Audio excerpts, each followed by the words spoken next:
PSC ക്രമക്കേടുകൾക്കെതിരെ Yuva Morcha Malappuram കളക്ടറേറ്റിലേക്ക് നടത്തിയ മാർച്ചിൽ സംഘർഷം. പ്രവർത്തകരെ പോലീസ് അറസ്റ്റ് ചെയ്ത് നീക്കി.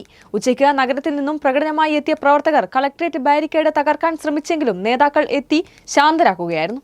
ധർണ യുവമോർച്ച സംസ്ഥാന വൈസ് പ്രസിഡന്റ് ശ്രുതി പുല്ലൂർ ഉദ്ഘാടനം ചെയ്തു. നിരവധി പേർ പരീക്ഷ എഴുതി റാങ്ക് ലിസ്റ്റിൽ ഇടം നേടിയെങ്കിലും പിൻവാതിൽ നിയമനമാണ് PSC വഴി ഇപ്പോഴും നടക്കുന്നതെന്നും ശ്രുതി ഉദ്ഘാടന പ്രസംഗത്തിൽ പറഞ്ഞു. മാറി വന്ന ഭരണത്തിൽ വല്ല വിശ്വാസവുമുണ്ടോ? മിണ്ടുന്നില്ല. പുതിയ സർക്കാർ മിണ്ടുന്നില്ല. എന്തേ സർക്കാർ മിണ്ടാത്തത്? ഞങ്ങൾ ഒരേ തൂവൽ പക്ഷികളാണ് അല്ലെ? CPM എന്താണ് ഇവിടെ ചെയ്തിട്ടുള്ളത് അത് തന്നെയാണ് കേരള PSCയിൽ ഞങ്ങൾക്കും ചെയ്യാനുള്ളത് എന്ന് വിളിച്ചു പറയുകയാണ് ഇവിടെ UDF സർക്കാർ.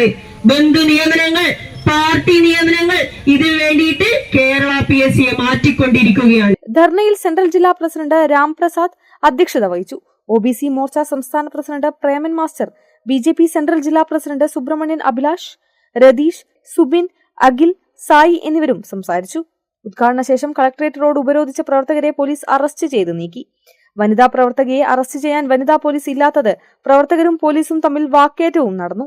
പിന്നീട് വനിതാ പോലീസ് എത്തിയാണ് അറസ്റ്റ് രേഖപ്പെടുത്തിയത്. കേരള വിഷൻ, മലപ്പുറം.